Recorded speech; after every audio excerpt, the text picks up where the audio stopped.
बिस्मिल्लाहिर्रहमानिर्रहीम। नेमत कदे दी मेरी यूट्यूब फैमिली अस्सलाम वालेकुम ते जी आया नूं नाजरीन। अज मैं तुहाडे लई ना निहारी बनाउण दा ना एक बड़ा बेहतरीन जिहा तरीका लैके आए हां। असीं अज बीफ निहारी बनावांगे जिहड़ी कि बहुत ज़्यादा पसंद कीती जांदी है, खास तौर ते साडे शहरी इलाकिਆਂ विच नाश्ते विच इस्तेमाल हुंदी है।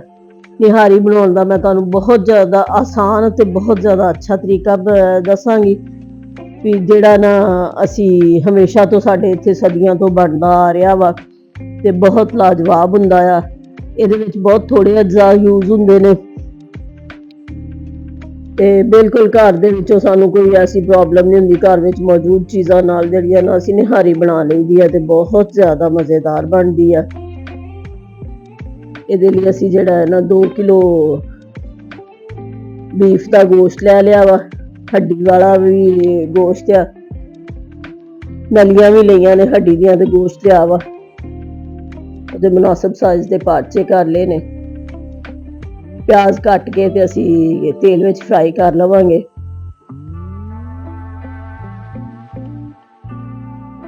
प्याज नूं तेल विच निहारी जिहड़ी है ना साडे लोग बहुत ज़्यादा शौक नाल सुबह नाश्ते च खांदे ने, खास तौर ते शहरी इलाकिਆਂ ਵਿੱਚ ਤੇ ਹੋਟਲਾਂ ਵਿੱਚ सुबह सुबह निहारी पाए दा नाश्ता ਜਿਹੜਾ ਨਾ बहुत ज़्यादा ਮਰਗੂਬ ਹੁੰਦਾ ਲੋਕਾਂ ਨੂੰ।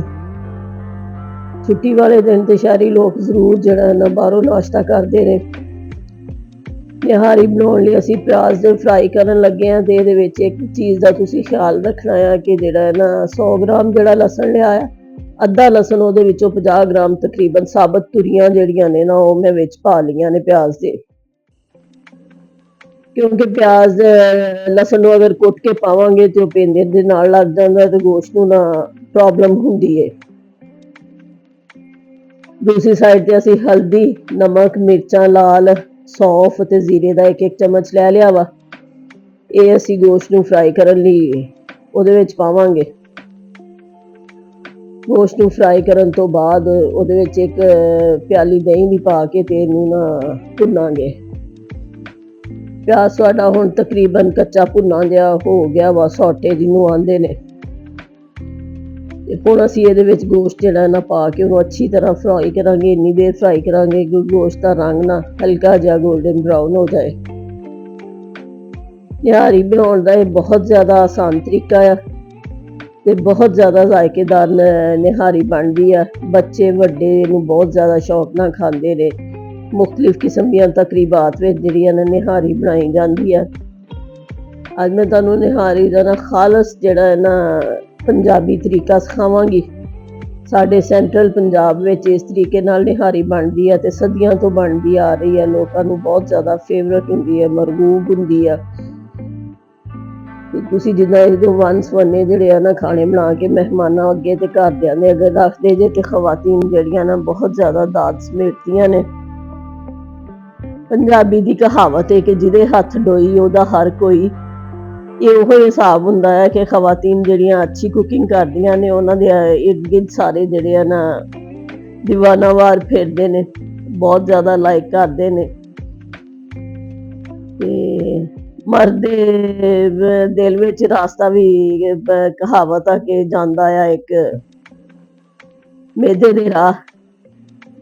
ਇਸ ਵਾਸਤੇ ਖਵਾਤੀਨ ਦੀ ਕੁਕਿੰਗ ਤੇ ਬਿਲਕੁਲ ਸਾਡੇ ਇਲਾਕਿਆਂ ਵਿੱਚ ਤੇ ਬਿਲਕੁਲ ਖਵਾਤੀਨ ਦੀ ਕੁਕਿੰਗ ਬਹੁਤ ਅੱਛੀ ਹੋਣੀ ਚਾਹੀਦੀ ਆ। ਨਮਕ, ਮਿਰਚਾਂ, ਦਹੀਂ, ਮਸਾਲਾ ਪਾ ਕੇ ਅਸੀਂ ਹੁਣ ਇਹਨੂੰ ਗੋਸ਼ਤ ਨੂੰ ਭੁੰਨ ਲਵਾਂਗੇ। ਫਰਾਈ ਕਰਨ ਤੋਂ ਬਾਅਦ ਸਾਡਾ ਜਿਹੜਾ ਨਾ ਗੋਸ਼ਤ ਇਹਦੇ ਵਿੱਚ ਅਸੀਂ ਮਸਾਲਾ ਤੇ ਨਮਕ ਮਿਰਚ ਪਾ ਕੇ ਭੁੰਨ ਲਾਂਗੇ। ਫਿਰ ਇਹਦੇ ਵਿੱਚ ਨਾ 2 ਕਿਲੋ ਗੋਸ਼ਤ ਆ ਮੈਂ ਤਕਰੀਬਨ 4 ਕਿਲੋ ਪਾਣੀ ਪਾ ਕੇ ਤੇ ਇਹਨੂੰ ਪਕਣਾ ਰੱਖ ਦਿੱਤਾ। ਇਹਨੂੰ ਤੁਸੀਂ ਮੀਡੀਅਮ ਆਂਚ ਤੇ ਨਾ ਬਹੁਤ ਜ਼ਿਆਦਾ ਦੇਰ ਪਕਾਉਣਾ ਹੈ ਕਿਉਂਕਿ ਗੋਸ਼ਤ ਜਿੰਨਾ ਜ਼ਿਆਦਾ ਗਲਿਆ ਤੇ ਰੇਸ਼ੇਦਾਰ ਹੋਏ ਨਿਹਾਰੀ ਦੇ ਵਿੱਚ ਓਨਾ ਜ਼ਿਆਦਾ ਅੱਛਾ ਲੱਗਦਾ ਵਾ। ਇਹਦੇ ਵਿੱਚ ਮੈਂ ਤਕਰੀਬਨ 4 ਕਿਲੋ ਪਾਣੀ ਪਾ ਦਿੱਤਾ। ਜਿੰਨੀ ਦੇਰ ਤੱਕ ਸਾਡੀ ਨਿਹਾਰੀ ਜਿਹੜੀ ਹੈ ਨਾ ਇਹਦਾ ਗੋਸ਼ਤ ਗਲਦਾ ਹੈ, ਦੂਸਰੀ ਸਾਈਡ ਤੇ ਅਸੀਂ ਜਿਹੜਾ ਹੈ ਨਾ ਦੂਸਰਾ ਮਸਾਲਾ ਬਣਾ ਲਵਾਂਗੇ। ਸਾਬਤ ਮਸਾਲੇ ਦਾਲਚੀਨੀ, ਬਾਦੀਆਂ ਦਾ ਫੁੱਲ, ਮੋਟੀਆਂ ਇਲਾਚੀਆਂ, ਛੋਟੀਆਂ ਇਲਾਚੀਆਂ, ਜ਼ੀਰਾ, ਧਨੀਆ ਤੇ ਜਾਇਫਲ, ਇਹ ਸਾਰੀਆਂ ਚੀਜ਼ਾਂ ਜਿਹੜੀਆਂ ਅਸੀਂ ਸਾਬਤ ਲੈ ਲਈਆਂ ਨੇ। ਇਹਨਾਂ ਨੂੰ ਫਰਾਈਂਗ ਪੈਨ ਵਿੱਚ ਪਾ ਕੇ ਅਸੀਂ ਇਹਨਾਂ ਨੂੰ ਡਰਾਈ ਰੋਸਟ ਕਰ ਲਾਂਗੇ। ਡਰਾਈ ਰੋਸਟ ਕਰਕੇ ਪੀ ਲਵਾਂਗੇ।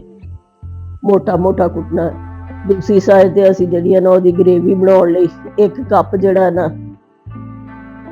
ਘਰ ਵਾਲੇ ਜਿਹੜਾ ਰੈਗੂਲਰ ਯੂਜ਼ ਦਾ ਆਟਾ ਉਹ ਲਿਆ ਆ, ਅੱਧਾ ਕੱਪ ਮੈਦੇ ਦਾ ਤੇ ਅੱਧਾ ਕੱਪ ਹੀ ਬੇਸਣ ਦਾ ਲਿਆ ਆ। ਸਿਰਫ ਆਟਾ ਪਾਉਂਦੇ ਨੇ, ਕੋਈ ਮੈਦਾ ਸਿਰਫ ਪਾਉਂਦੇ ਨੇ। ਮੈਂ ਨਾ ਮੈਦਾ, ਬੇਸਣ ਤੇ ਆਟਾ ਤਿੰਨੇ ਚੀਜ਼ਾਂ ਪਾਉਂਦੀ ਹਾਂ। ਇਹਦੇ ਨਾਲ ਨਾ ਟੇਸਟ ਨੂੰ ਬਹੁਤ ਜ਼ਿਆਦਾ ਵਧਾਉਂਦੀਆਂ ਨੇ ਇਹ ਚੀਜ਼ਾਂ। ਆਟੇ ਨੂੰ ਅਸੀਂ ਥੋੜਾ ਜਿਹਾ ਫਰਾਈਂਗ ਪੈਨ 'ਚ ਪਾ ਕੇ ਭੁੰਨ ਲਿਆ ਆ।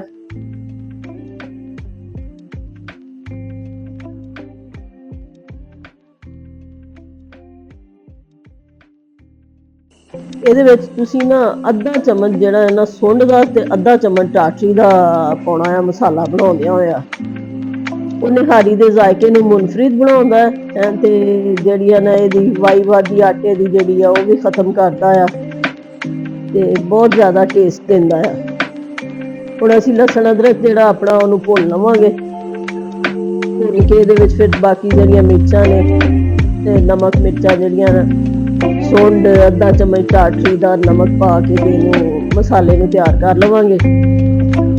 ਇਹ ਮਸਾਲਾ ਜਿਹੜਾ ਹੈ ਨਾ ਅਸੀਂ ਜਦੋਂ ਗੋਸ਼ਤ ਸਾਡਾ ਗਲ ਗਿਆ, ਆਟੇ ਦੀ ਜਿਹੜੀ ਲਈ ਜਿਹੜੀ ਹੈ ਨਾ ਉਹ ਵਿੱਚ ਪਾਉਣ, ਉਹਦੀ ਪੇਸਟ ਜਿਹੜੀ ਅਸੀਂ ਬਣਾਈ ਹੈ ਜਾਂ ਉਹਦਾ ਜਿਹੜਾ ਮੀਗਾ ਬਣਾਇਆ ਵਾ ਉਹਨੂੰ ਪਾਉਣ ਲੱਗਿਆ। ਇਹ ਮਸਾਲਾ ਜਿਹੜਾ ਨਾ ਅਸੀਂ ਉਹਦੇ ਵਿੱਚ ਪਾਉਣਾ ਹੈ, ਕਿਉਂਕਿ ਇੱਕ ਵਾਰੀ ਅਸੀਂ ਜਿਹੜਾ ਮਸਾਲਾ ਬਣਾਈਏ ਨਾ ਕਦੀ ਵੱਧ ਘੱਟ ਹੋ ਜਾਂਦਾ ਵਾ ਤੇ ਆਟੇ ਦੇ ਤੱਕ ਪਹੁੰਚਦਿਆਂ ਨਾ ਉਹਦੀ ਨਾ ਟੈਂਡੈਂਸੀ ਘੱਟ ਹੋ ਜਾਂਦੀ ਆ। ਉਹ ਸਾਡਾ ਗਲ ਗਿਆ। ਹੁਣ ਅਸੀਂ ਜਿਹੜਾ ਨਾ ਗੋਸ਼ਤ ਅਲੱਗਾ ਕੱਢ ਲਵਾਂਗੇ ਵਿੱਚੋਂ ਤੇ ਬਾਕੀ ਜਿਹੜਾ ਸ਼ੋਰਬਾ ਉਹਦਾ ਬਚਿਆ ਆ ਉਹਦੇ ਵਿੱਚ ਅਸੀਂ ਆਪਣਾ ਆਟਾ ਪਾ ਲਿਆ, ਜਿਹੜਾ ਘੋਲਿਆ ਹੋਇਆ ਸੀ ਮਸਾਲਾ ਜਿਹੜਾ ਬਣਾਇਆ ਅਲੱਗਾ ਤੇ ਲਸਣ ਅਦਰਕ ਦਾ ਤੇ ਨਮਕ ਮਿਰਚ ਦਾ ਉਹ ਵਿੱਚ ਪਾ ਲਾਂਗੇ। ਆਟਾ ਜਿਹੜਾ ਅਸੀਂ ਘੋਲਿਆ ਸੀ ਉਹਨੂੰ ਅਸੀਂ ਇਹਦੇ ਵਿੱਚ ਪਾ ਲਿਆ ਵਾ। ਗੋਸ਼ਤ ਵੇਖੋ ਤੁਸੀਂ ਨਾ, ਗੋਸ਼ਤ ਦੀ ਤਾਂ ਇੰਨਾ ਜ਼ਿਆਦਾ ਗੋਸ਼ਤ ਗਲਿਆ ਹੋਣਾ ਚਾਹੀਦਾ ਕਿ ਤੁਸੀਂ ਕੋਟੇ ਨਾਲ ਇਹਨੂੰ ਖੇ ਲਓ, ਕਿਉਂਕਿ ਨਿਹਾਰੀ ਦੇ ਵਿੱਚ ਜਿਹੜਾ ਤੁਹਾਡਾ ਗੋਸ਼ਤ ਹੈ ਜਿੰਨਾ ਜ਼ਿਆਦਾ ਗਲਿਆ ਹੋਏਗਾ ਉਨਾ ਜ਼ਿਆਦਾ ਟੇਸਟਫੁਲ ਹੋਏਗਾ, ਉਨਾ ਜ਼ਿਆਦਾ ਮਜ਼ਾ ਦੇਗਾ। ਦੂਸਰੀ ਸਾਈਡ ਤੇ ਸਾਡਾ ਆਟਾ ਤੇ ਇਹਦੀ ਗ੍ਰੇਵੀ ਪੱਕ ਰਹੀ ਆ। ਹੁਣ ਤੁਸੀਂ ਵੇਖੋ ਕਿ ਇਹਦੇ ਉੱਤੇ ਤੁਹਾਨੂੰ ਸਫੇਦ ਜਿਹੀ ਝਿੱਗ ਨਜ਼ਰ ਆ ਰਹੀ ਆ। ਇਹਦੇ ਪੱਕਣ ਦੀ ਨਿਸ਼ਾਨੀ ਇਹ ਹੁੰਦੀ ਹੈ ਕਿ ਜਦੋਂ ਇਹ ਝਿੱਗ ਖਤਮ ਹੋ ਜਾਏ ਤੁਸੀਂ ਸਮਝੋ ਕਿ ਤੁਹਾਡੀ ਨਿਹਾਰੀ ਪੱਕ ਗਈ ਹੈ। ਤੇ ਦੂਸਰਾ ਜਿਹੜਾ ਹੈ ਨਾ ਤੁਸੀਂ ਇਹਦੀ ਥਿਕਨੈਸ ਜਿਹੜੀ ਹੈ ਨਾ, ਗਾੜਾਪਨ ਜਿਹੜਾ ਹੈ ਇਹ ਤੁਸੀਂ ਆਪਣੀ ਮਰਜ਼ੀ ਨਾਲ ਰੱਖਣਾ ਹੈ। ਵੈਸੇ ਤੇ ਆਮ ਤੌਰ ਤੇ ਨਾ ਸ਼ੋਰਬੇ ਨਾਲੋਂ ਥੋੜਾ ਜਿਹਾ ਗਾੜਾ ਹੁੰਦਾ ਹੈ, ਲੇਕਿਨ ਕੁਝ ਲੋਕ ਜ਼ਿਆਦਾ ਗਾੜੀ ਪਸੰਦ ਕਰਦੇ ਆ। ਇਹ ਤੁਸੀਂ ਜਿਹੜੇ ਹੈ ਨਾ ਆਪਣੀ ਮਰਜ਼ੀ ਦੇ ਨਾਲ ਰੱਖਣਾ ਹੈ। ਨਾਜ਼ਰੀਨ, ਮੈਂ ਇੱਥੇ ਜਿਹੜੇ ਦਿੱਤੇ ਨੇ ਇਨਗਰੀਡੀਐਂਟਸ ਉਹ 2 ਕਿਲੋ ਗੋਸ਼ਤ ਦੇ ਹਿਸਾਬ ਨਾਲ ਨੇ। ਤੁਸੀਂ ਆਪਣੀ ਗੋਸ਼ਤ ਦੀ ਮਿਕਦਾਰ ਦੇ ਹਿਸਾਬ ਨਾਲ ਜਿੰਨੀ ਤੁਸੀਂ ਘੱਟ ਜਾਂ ਵੱਧ ਬਣਾਉਣੀ ਆ ਉਸ ਹਿਸਾਬ ਨਾਲ ਤੁਸੀਂ ਇਹਦੇ ਇਨਗਰੀਡੀਐਂਟਸ ਯੂਜ਼ ਕਰਨੇ ਨੇ। ਤੇ ਸੁੰਡ ਦਾ ਇਸਤੇਮਾਲ ਤੁਸੀਂ ਜ਼ਰੂਰ ਕਰਨਾ ਹੈ। ਸੁੰਡ ਤੇ ਟਾਟਰੀ ਜਿਹੜੀ ਹੈ ਨਾ ਇਹਦੇ ਸਵਾਦ ਨੂੰ ਵੱਖਰਾ ਅੰਦਾਜ਼ ਦਿੰਦੀ ਹੈ ਤੇ ਬਹੁਤ ਜ਼ਿਆਦਾ ਮਜ਼ੇਦਾਰ ਨਿਹਾਰੀ ਬਣ ਜਾਂਦੀ ਹੈ। ਆ ਲਓ, ਹੁਣ ਨਿਹਾਰੀ ਸਾਡੀ ਤਿਆਰ ਹੋ ਗਈ ਹੈ। ਜਿਹੜਾ ਅਸੀਂ ਡਰਾਈ ਰੋਸਟ ਕੀਤਾ ਸੀ ਸਾਬਤ ਮਸਾਲਾ ਉਹਨੂੰ ਅਸੀਂ ਦਰਦਰਾ ਜਿਹਾ ਕੁੱਟ ਲਿਆ ਵਾ, ਕੁੱਟ ਕੇ ਤੇ ਇਹਦੇ ਵਿੱਚ ਪਾ ਲਿਆ। ਬੜੀ ਹੀ ਖੁਸ਼ਬੂਦਾਰ ਤੇ ਅੱਛੀ ਨਿਹਾਰੀ ਤਿਆਰ ਹੋ ਗਈ ਹੈ। ਹੁਣ ਤੁਸੀਂ ਇਹਦੇ ਟੇਸਟ ਨੂੰ ਚੱਖਣ ਲਈ ਤੁਹਾਨੂੰ ਇਹ ਬਣਾਉਣੀ ਪਏਗੀ ਰੈਸਿਪੀ। ਨਾਜ਼ਰੀਨ, ਅਗਰ ਤੁਹਾਨੂੰ ਮੇਰੀਆਂ ਵੀਡੀਓਜ਼ ਪਸੰਦ ਆਉਣ ਤੇ ਲਾਈਕ, ਕਮੈਂਟ, ਸ਼ੇਅਰ ਜ਼ਰੂਰ ਕਰਿਆ ਕਰੋ, ਕਿਉਂਕਿ ਤੁਹਾਡੇ ਕਮੈਂਟਸ ਜਿਹੜੇ ਆ ਨਾ ਮੈਨੂੰ ਐਨਰਜੀ ਦਿੰਦੇ ਨੇ, ਮੇਰਾ ਹੌਸਲਾ ਵਧਾਉਂਦੇ ਨੇ ਤਾਂ ਕਿ ਮੈਂ ਤੁਹਾਡੇ ਲਈ ਅੱਛੀਆਂ ਚੀਜ਼ਾਂ ਜਿਹੜੀਆਂ ਨਾ ਰੋਜ਼ ਲੈ ਕੇ ਆਉਂਦੀ ਰਹਾਂ। ਬੜੀ ਹੀ ਮਜ਼ੇਦਾਰ ਕਿਸਮ ਦੀ ਨਿਹਾਰੀ ਤਿਆਰ ਹੋ ਗਈ ਹੈ।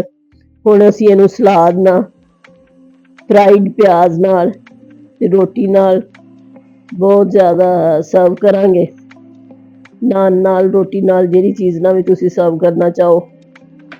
ਇਹ ਬਹੁਤ ਮਜ਼ੇਦਾਰ ਤੁਸੀਂ ਇਹਨੂੰ ਪਾਓਗੇ ਤੇ ਤੁਸੀਂ ਫੀਡਬੈਕ ਜ਼ਰੂਰ ਦਿਆ ਕਰੋ, ਕਿਉਂਕਿ ਤੁਹਾਡਾ ਫੀਡਬੈਕ ਜਿਹੜਾ ਨਾ ਮੈਨੂੰ ਐਨਰਜੀ ਦਿੰਦਾ ਆ। ਤੁਸੀਂ ਨਿਹਾਰੀ ਬਣਾ ਕੇ ਇੰਜੋਏ ਕਰੋ।